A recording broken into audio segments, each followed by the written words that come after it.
Well, welcome in to Trucker Talk Radio. You're on with J and J. I'm John. This is Justin. It's been a little while since we've been on the air. We're excited to get going again. Our guest today, his name is TJ Graff, CEO of Star Behaviors. TJ spent decades in the industry as a driver. Actually saw that he drove in Afghanistan and Iraq. He's a leader in the industry and now a behavioral specialist, helping carriers and drivers understand why outcomes happen, not just what went wrong. This is going to be an honest conversation about accountability, trust, and how drivers and carriers move forward the right way. Welcome to the show, TJ. Welcome to Behind the Wheelhouse. We're glad to have you on. Thank you very much. I appreciate it. TJ, so it's you've been in the industry in every aspect of it: drivers, recruiters, leadership, and then the behavioral assessment side. What convinced you the most in our industry problems aren't compliant failures, but people and the system failures? I looked at this problem about 10 years ago when I was coming out of being a driver. And I realized that we've been doing the same thing for the last 25 years. And that is that we've been screening for qualifications and hiring based on qualifications. And we know that doesn't work because the industry on the OTR side has been plagued with driver turnovers from 75 to 125% or greater. And the worst part is that most carriers don't realize the true costs involved with driver turnover. There's a analytics company that is sister company to one of the major lead gen companies. And they have come out recently that to replace a driver is in excess of $12,000. Wow. Now imagine a company that has just 100 drivers and they have 100% driver turnover. In other words, they're hiring 100 drivers every year. Based on that number, that's over $1.2 million for a small 100 truck company. It's insanity. So we can't keep doing it this way. Or as my granddaddy said, yeah, if it ain't working, let's do more of it. Well, trucking's Right. different, right? I mean, like, look at truck driver hiring. It's really not like any other industry. You're basically just hiring to fill seats. You're making sure that they're qualified. But aside from that, you're not really seeing, most companies are not really seeing if that driver is truly a fit for the freight that their company has to offer. The dispatch team to see if that driver meshes well with the dispatch team. In any other industry, you're interviewing that candidate. You're seeing if they're going to mesh well with your team there at your company. Mhm. Truck driver hiring is not like that at all. Why? Yeah. Why are we admitting to the fact of driver churn? Is that just the way it always is? No, we can do better than that. And the beauty of it is the minute that predictive hiring and the concept of predictive hiring has been in place in business for years. The rest of the industries, other, sales and customer service and other industries other than transportation, other than trucking, have been utilizing the concept of predictive hiring in trying to identify those qualities, core values, and behaviors that are integral for that position. But have we gotten to the depths so much that we're just going to put meat in the seat and it's just another truck? Well, if we're going to do that, well, how many companies have gone out of business over this last year? Yeah, you're right. Over the last 5 years? We just had Paladin Capital, that is a holding company for like 8 trucking companies, just declared this past week, Chapter 11. And those are ESOP companies with over 600 drivers involved in all their companies. So it's not working. And the industry continues to talk about driver turnover and driver retention. And if what we've been doing is working, we wouldn't be sitting here talking about it. Yep. And I want to get into some of those solutions, but I'd like to step back for a minute and just talk about your history, how you got into trucking, where you grew up. You've driven for 22 years. Tell us about some interesting stories about driving in Iraq and Afghanistan. What was that all about? I grew up in the Jersey Shore. So I was Jersey Shore before Jersey Shore was ever cool. In fact, my freshman year in high school, we had a concert. Lucia Santana, Carlos Santana's cousin, was the main act. And believe it or not, the opening act that we got for $2,500 was Bruce Springsteen. Oh, Wow. wow. Okay. Ha. I had been in sales after leaving college. I was in sales and management for a number of years. And then the economy went down the tubes and we were in a recession.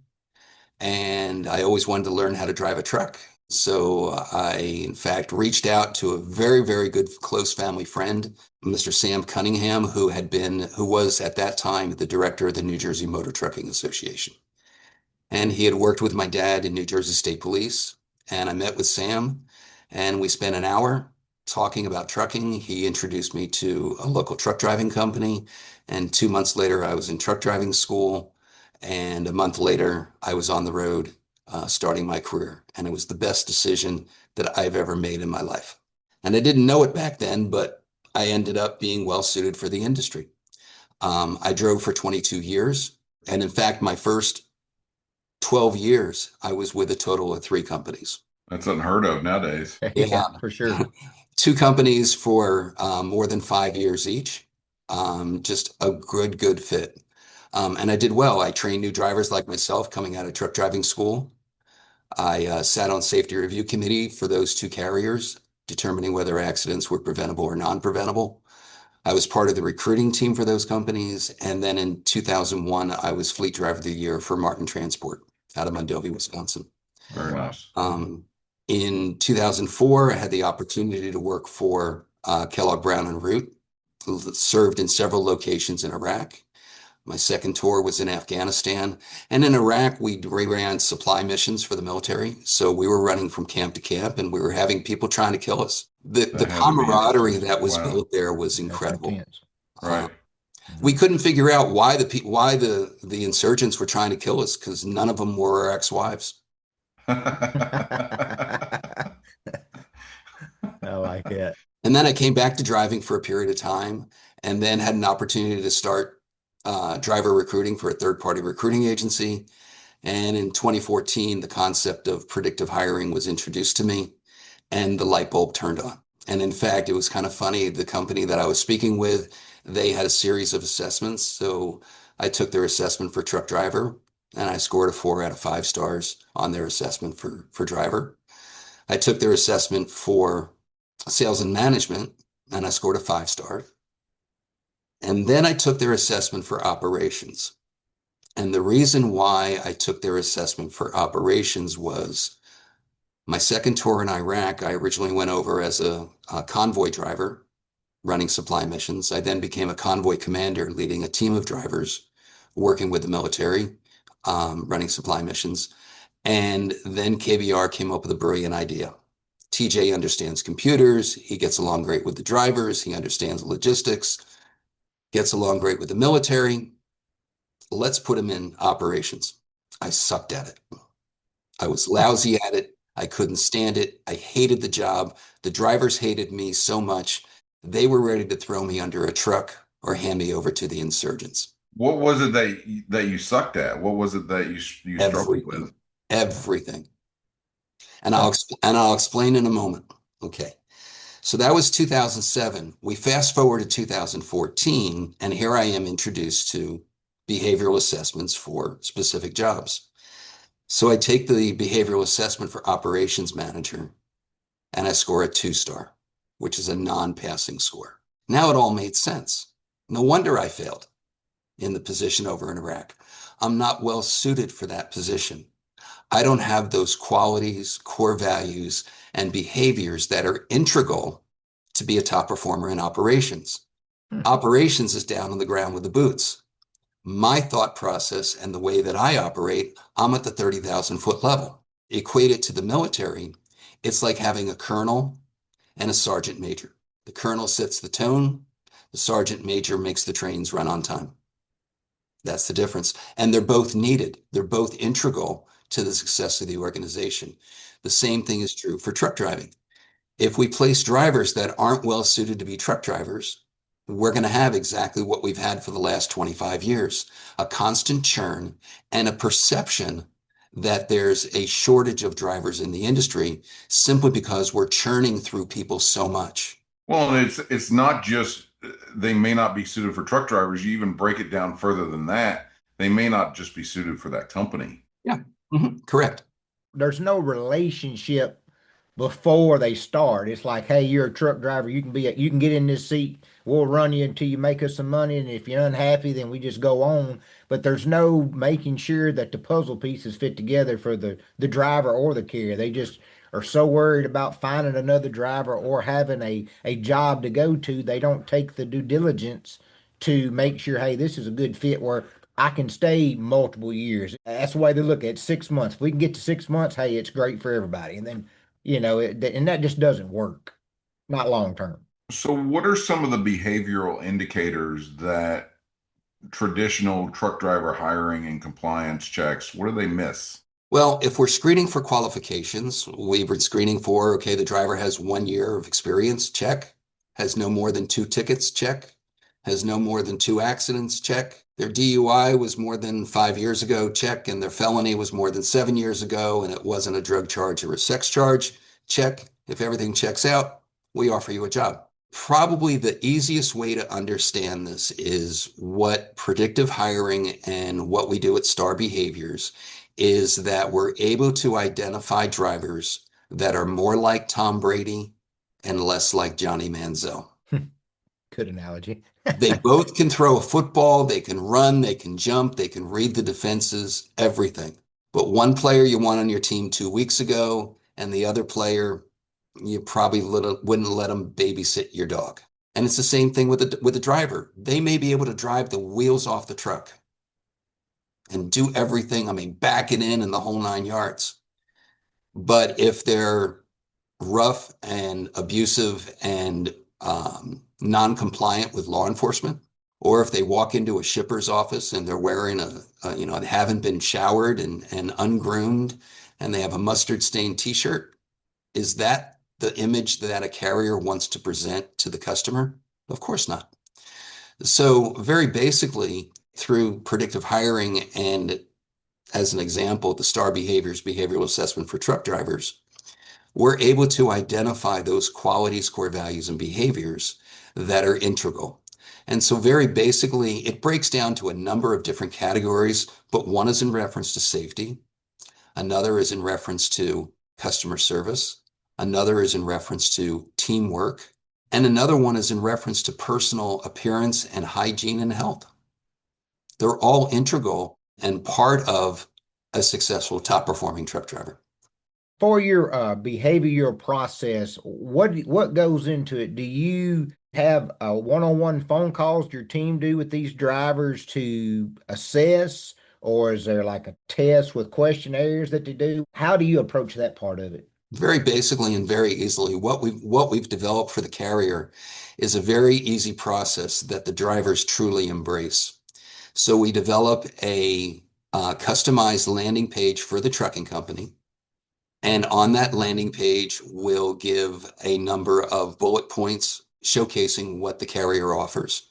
We'll also develop a marketing approach for them and also explain that the carrier is no longer interested in hiring qualified drivers, that they're only interested in hiring quality qualified drivers. So whether through their job postings, whether through on their webpage, or whether a direct text that the driver recruiter will send to the driver in the recruiting process, the driver can simply click on the link. It takes them to the landing page. They select register. It's a short registration process, and it leads them directly to the online assessment. The assessment itself takes approximately 8 minutes. The beauty of it is it's not a psychological test. It's not a personality profile. It's not a skills test. It's a behavioral assessment, and it's designed specifically for drivers. And very basically, what it is two statements, an A and a B statement. And we simply ask the driver to select which one of those two statements they more closely identify with. And it's also been designed specifically for drivers because you remember I drove for 22 years. Okay. And things happen out on the road. You're at a shipper receiver, you're backed into the dock, you figure, great, I've got an hour till they get me unloaded. I can get this assessment and application done. And all of a sudden, 5 minutes later, they come knocking on your door telling your trailer's ready. So the driver has the ability to log out, and when they log back in, it brings them right back where they left off. So there's no Right. redundancy. It makes it easy and simple for the driver. We've also safety checked it so that the driver can only take the assessment once every 12 months. So it prevents the driver from being a serial assessment taker, and it helps prevent the carrier from getting a 1-star driver with a 5-star wife. Hey, honey, I got 1 stars. Yeah, you try it. Let's see what you. You keep bringing up wife issues. Yeah. Yeah. Do we need to have a counseling session? Yeah. I remember way back when there was a episode in the TV show Dragnet, and Uh-huh. they were interviewing candidates for police officers for the Los Angeles Police Department. And the second step was there was a application form, rather extensive, and they were asking the one candidate about filling it out. And he said, "No, man." And he said, "No, sir." He says, "My wife completed it." And Sergeant Joe Friday looked at him and says, "So is she going to be the officer or are you?" So a driver takes a test. So you just expressed it at the beginning of the show. What is the real cost on waiting for failure instead of it identifying the risk and identifying the readiness earlier in the process at the beginning of the hiring process than waiting until after you've spent all the money, you've onboarded that driver, and then a month, 4 to 6 weeks later, you're realizing that it's a disaster. The dispatcher's not getting along with the driver's not getting along with the dispatcher, the driver's calling in every day, wondering why he's not making any money. And this repeats itself over and over and over again. It's a huge problem, and no one is stepping up and saying, "Hey, this is how we fix it." I know Justin and I have talked about it numerous times. You'll see Ready App behind Justin. They're one of our big sponsors, and we're heavily involved in them. I'm actually head of design, and Justin is involved with operations on them. And the whole idea is, like you just said, having a driver's first mentality. Drivers, what we're focusing on is document management, but also along the same lines as that, what you're talking about, predictive hiring. And maybe we can talk later after the show, but we're talking about putting a scoring system together for these drivers based on job history, based on accidents and violations, based on their profile completeness, that the driver even took the time to complete the profile. Because some drivers, they may fill out a couple questions on the DOT application and then that's it. And then you got to go chase them. And by the No, time you go chase them and go get those documents, they've applied to 10 other carriers and they don't even remember who you Remember your are. name. Exactly. don't even bother chasing them. No, They're yep. not worth it. Here's the part of the presentation is the recruiter will explain, and oh, by the way, the second part, once the driver completes the assessment, 10 seconds later, it redirects the driver to the company's online application. So now the recruiter has both pieces. They have the assessment score and they also have a complete application. And part of the presentation is very simple. The recruiter simply says, all that I'm asking you to do is to invest 15 minutes of your time into your career, and the recruiter will take care of the rest. I actually had a driver respond to me and say, TJ, no one's making me do this. This is crazy. This is going to take 15 minutes. And I said, exactly. I said, but if you're not willing to invest 15 minutes of your time in your career, why should I? And he thought for a minute and he says, you know what? You're absolutely right. He had everything completed in 12 and a half minutes. I do think that the processes, though, for hiring and the tasks that they need to complete, Mm-hmm. I think they're tedious. I do like that your assessment can be held for a year's time. And with the work that we're doing at Ready App, it's all about taking 25 to 30 minutes, completing it once, completing the DOT application once, uploading all the documents. So you've got a digital passport that basically houses all of your information, maybe even including that digital passport includes the assessment test that they took with Star Behaviors. Sure. And if they're applying to jobs, It tracks the jobs that they've applied to. It tracks their status. They can remember who they've applied to, even though, there are things like in TeleApp that autofill a lot of the information. It still Mhm. takes a driver 10 minutes to complete that. Then they have to still go to a different part and upload documents Mhm. over and over and over and over again, and they develop application fatigue. That's Sure. no different than really any other industry. And with what we developed is kind of like a common application and a passport where rather than taking 10 minutes to apply, they can take 10 seconds to apply, and it sends all of their information, including, like I said, maybe the STAR behaviors assessment. Sure. Absolutely. Yeah. Anything to help assist the driver in streamlining the process so they don't have to do it over and over and over again. Absolutely. You said it before, if we're driver centric and driver focused, and the unfortunate problem is that part of the industry has never, in the recruiting industry, has never driven a truck. Well, That's true. right. And we're Very so true. behind when it comes to technology in the trucking industry, and everything is siloed into Hmm. different things. So the driver has to go here for his load board, here for his, for his DOT application, here for his documents, here for this, that, and every other thing. And it's not centralized, and we're not building the community. And that's what we've got to do. We've got to build the community.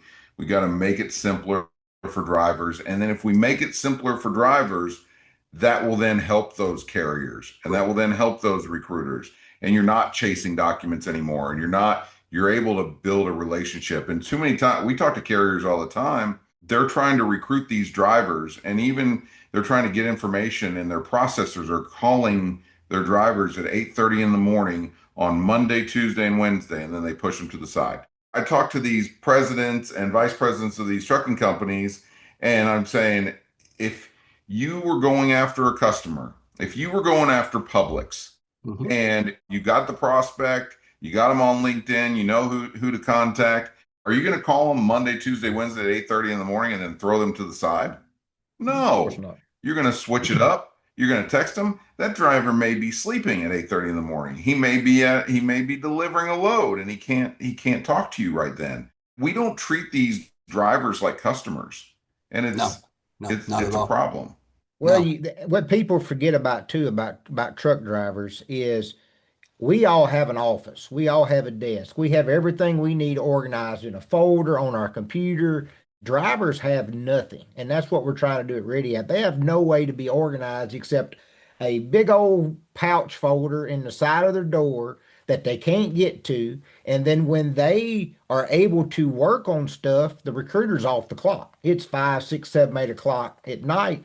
And that's when I was a main recruiter, that's when I did most of my recruiting was after hours because that's when they could do business. And that just gets lost. And that's one of the main things, like I said, we're trying to do with Ready App is have everything in one place. So a driver takes 20, 30 minutes and gets completely organized, and then he's not having to tell his recruiter, well, my title is back in the lockbox. I'm gonna have to wait till I get back home in 2 weeks to get there. Or I'm gonna have to get my wife to go to the bank and pull that information out because they have no need for some of those documents on the road.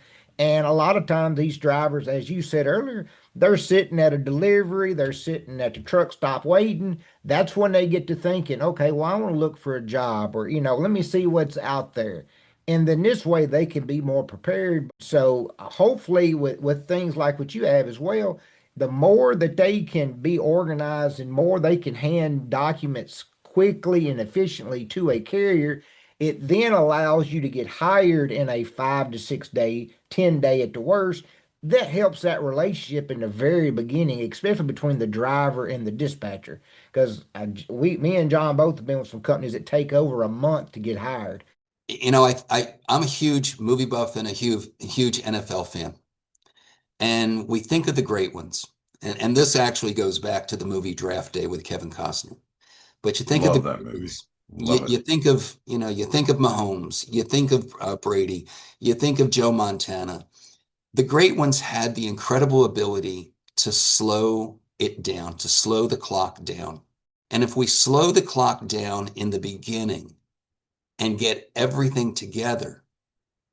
Then, when the carrier has said, yes, I'm interested in this driver, we work so quickly that within 24 to 48 hours, we have all necessary documentation for reports and so forth. So we execute precisely. But if we slow the clock down, a lot of folks are talking about speed to hire, speed to hire, speed to hire. Well, let's slow the clock down, find the right person, have them take the behavioral assessment, have them complete an application, or through the Ready App system, it's already completed with one click. The driver submitted everything that the carrier needs. And now, if this is the driver we want, through a conversation, not interviews with the drivers, but true conversations, getting to know them, having an opportunity for the recruiter to speak with the wife and say, your driver previously had been running local or had been running regional, and the opportunity we have is an OTR. Are you going to be okay with your husband being out for 3 weeks at a time? That's a good point. If we can get the whole family in a buy-in on the job, now it doesn't become a job, it actually becomes a career opportunity. Because my granddaddy taught me, job, that stands for just outside broke. So That's drivers right. are looking for careers. Careers, They 100%. want to further their career. I want to switch gears for a little bit, and this kind of goes along with it, about, drivers who are concerned, about the SAP program, carriers are concerned about the SAP program. Can you explain what it's designed to do and what it's not? Well, first of all, a number of years ago, the FMCSA instituted the clearinghouse, which is now a central database for drivers that have tested positive for drugs or alcohol, whether through random, pre-employment, post-accident, or probable cause. And if a driver has tested positive, that negative information is showing on their profile, and they are disqualified from driving a commercial vehicle until they have gone through a series of steps. One of them is the return to duty counseling process, where they hook up with a SAP counselor to understand, basically more drug awareness. And then there's incorporated into that a return to duty drug screen. And also the SAP counselor also puts forth a recommended and required return to duty follow-up testing program, which, based on regulations, is a minimum of 6 random tests, monitored random tests, throughout a 12-month period for the driver. And it could be longer depending upon the program that the counselor recommends and the severity of the drug usage issue. The biggest fall down, what happens a lot, is that drivers aren't aware of the requirement for that return to duty test after their counseling, that drug screen. And so they're sitting there filling out applications. And in the meantime, they then talk to a carrier that may have a second chance in a SAP program, and SAP friendly program, and second chance program. And they'll pull the clearinghouse and he's still not qualified, still not able to return to duty. So it's very imperative, important for drivers that are involved in the SAP program to make sure once they complete their counseling that they also get that return to duty drug screen, which is the beginning of step 6. Once they do that, then they can apply to carriers, provided that the carrier has a second chance program available for them. Star Behaviors, we have a recommended program which we call Star Path, which gives a actual pathway for the carrier to follow, and for the driver to follow, that helps ensure a strong second chance program. Because the FMCSA, in their regulations, they've provided for a second chance. They provided for a return to duty. But unfortunately, if we don't have carriers that are willing to explore the possibilities and truly have a return to duty second chance program that is based on accountability and not excuses, why bother having a second chance program in Yeah, return? why are so many carriers, you know, not willing to adopt a program? What are some of their hesitancies, do you think? Does it impact insurance? What's keeping so many carriers from exploring this? Not knowing what they don't know. The biggest fear is nuclear judgments. Oh my gosh, I'm going to hire a driver and he had tested positive before and now he has an accident. Oh my gosh, it opens up the floodgates. Well, in actuality, having a second chance program, the way that we at Star Behaviors recommend through the Star Path program, it actually raises the bar, doesn't lower the bar. So our recommendation is THC and marijuana only violations. The second one is that over the last 3 years, the driver can have no tickets, no accidents, and no out of service violations on their PSP reports. So in other words, we're raising the bar for safety and making safety zero tolerant and only allowing for one mistake, one issue, and it can only be THC or marijuana simply because the other drug usages have a tendency of getting more into addictions versus marijuana and THC. And secondly, because of the more prevalent usage of within the non-driving community for recreational use, we've had instances where somebody thought it was cute. They were throwing a party, invited the driver, and they put edibles into the food. And meanwhile, the driver unknowingly consumed THC, or a driver had some pains. You can pick up CBD oil at the gas station. Use some CBD oil, didn't realize that THC is a component of it, and 2 weeks later, through a random, test positive. So we're a believer that a single event or mistake does not create a career, but a pattern does. Do you have an ideal of how many drivers are in the SAP program and what percentage of carriers are actually even given that second chance opportunities? As of last count, there's over 220,000 drivers that have tested positive that are in the clearinghouse. Based on the latest numbers that came out from the FMCSA, approximately 160,000 have entered the SAP program. And approximately of the 225, about 60% are THC or marijuana violations. So there's a huge number of drivers. And I laugh at the industry because you'll have trucking companies, you'll have owners of trucking companies. Well, we need to do this for the industry this, the industry that. Except when was the last time that the industry paid a trucking company their bills? They don't. When was the last time that the ATA paid someone's bills? They don't. So all that a carrier needs to do is be concerned about what their needs are. Who cares what the industry does? We're going to do something different. We're going to step outside the box and we're going to turn around, develop a strong second chance program based on accountability, not excuses.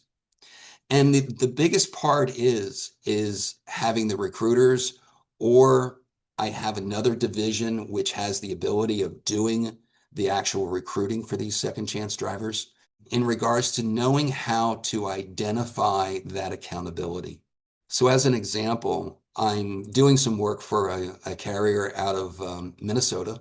And in fact, they were actually the ones that Clint Larby, the president of this company, he was the one that convinced me about the second chance up until May of last year. I was just like every other. You signed on the dotted line for your CDO, you blew it. Guess what? Go flip hamburgers. Get the heck out of my industry. And then I started thinking and saying, wait a second, I have the behavioral assessment so we can find those quality drivers. If we tighten the standards, we can now have really, really good quality drivers that are very appreciative of that opportunity. And when you have an appreciative driver, you also have a very loyal driver. I've never really worked with one company that had a second chance program, and I seen it firsthand with them. Those guys are very loyal because they don't have a lot of options. So they're not going to be job hunting. They're not going to be searching the job boards just trying to see if there's something, better. The grass is greener. The grass don't grow past the fence most of the time for those drivers. So yeah, I agree with you 100%. So, for your star path, do you have somebody that recruits for the carrier that knows how to talk with them, or do you teach the in-house recruiting at the carrier? This is what you do, this is how you go, or do y'all just have somebody basically in their staff that works that? We can do both ways. So we can flex either way. We have full service available in reference to being able to, for the Star Path program, because it's going to take a little bit more time. You have to develop that relationship. You have to understand it's time consuming, and it takes a unique skill to be able to do that. But we can also teach recruiters how to do it also. But as a perfect example, I was working with a driver, and he was interested in the second chance program, and he had tested positive for marijuana, and he lived outside of Las Vegas. And the story is that his high school buddies, East Coast, came out to Vegas to visit him, and they all went partying. And of course, that saying of what goes on in Vegas stays in Vegas. Well, the problem was he lived in Vegas, so it stayed in Vegas and stayed his problem. And we all know the story of, you 2 o'clock in the morning coming home from the bar, and you come up on that red light, and you're waiting and waiting and waiting, and you look to the left and you look to the right, and you go. And all of a sudden, the red Out of and blue nowhere. lights are right behind you. And that's what happened with this driver. 2 weeks later, he tested positive on a random. Very, very humble, very accountable. And then I asked one basic question to the driver. I said, okay, your buddies call you up next week. They're coming back out. What do you tell them? And the driver's response was, yeah, I'd probably go have a drink with them. No. Well, Yeah, that's right. yeah. Like you said, it's a pattern. Behavior. It's a Yeah. pattern of behavior. And so I simply shared with the driver that unfortunately that the company I was representing were probably not the right company for him.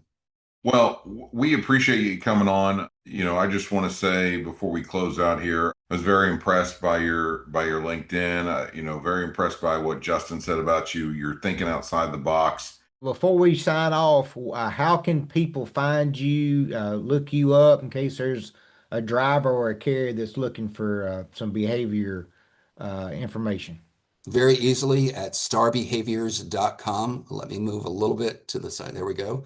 Starbehaviors.com has a number of programs involved in regards to our behavioral assessment for carriers, a behavioral assessment available for truck driving schools at no charge. People can actually go to Star Behaviors, and if they're interested, they can actually take the behavioral assessment themselves right through Star Behaviors. So if they're interested in becoming a truck driver, they can turn around and take the assessment. We have a number of behavioral assessments within the trucking transportation industry besides truck drivers. And then obviously we also have the details regarding our Star Path program too. Perfect. Well, thanks for coming on, TJ. We really enjoyed our conversation with you. Everyone out there, keep trucking, drive safe, and we'll catch you next time. Appreciate it, everybody. Have a good evening.